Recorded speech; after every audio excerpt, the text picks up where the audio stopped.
நீ தண்ணீர்களை கடக்கும்போது நான் உன்னோடு இருப்பேன் என்று கர்த்தர் சொல்கிறார்.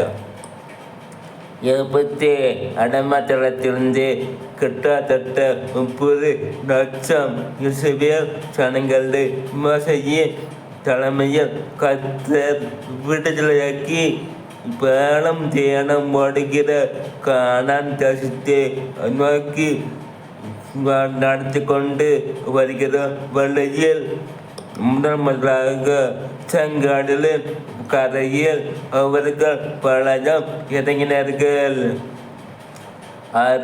அந்த சமயத்தில் இருதயம் கடனப்பட்டிருந்த எகிப்தின் ராஜாவாகிய பார்வோன் இந்த மக்களை அப்படியே விட்டுவிடக்கூடாது, மறுபடியும் அவர்களை அழைத்து கொண்டு அனுமதிப்படுத்தி விட வேண்டும் என்று எண்ணி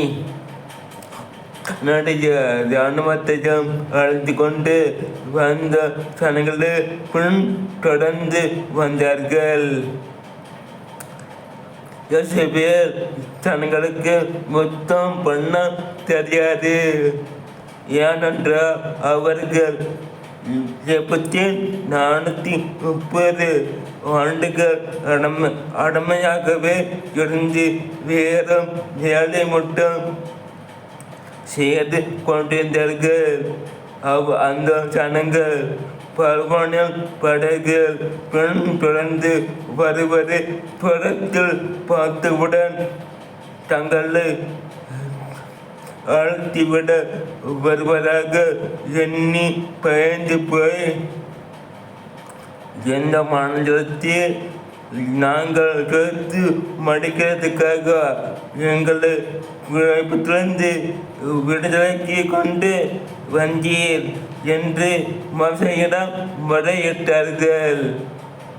அப்பொழுது மோசே அந்த ஜனங்களை நோக்கி, பயப்படாதிருங்கள், நீங்கள் சிறந்தவர் என்று கொண்டு இன்றைக்கு கர்த்தர் உங்களுக்கு செய்யும் ரட்சிப்பை பாருங்கள் என்று மோசே சொன்னார். மோசே அந்த ஜனங்களை பார்வோனின் இராணுவத்தோடு யுத்தம் பண்ண சொல்லவில்லை. கர்த்தர் உங்களுக்காக யுத்தம் பண்ண போகிறார், நீங்கள் சும்மா நின்று கொண்டு அதை வேடிக்கை பாருங்கள் என்று சொன்னார். இஸ்ரவேல் ஜனங்கள் முன்னேறி போக முடியாதபடி தடையாக இருந்தது. ஒரு மலையாக இருந்தால் கூட தரை பாய மறுக்கமாக கூட தப்பித்து கொள்ளலாம் என்று சொன்னார்கள். ஆமென்.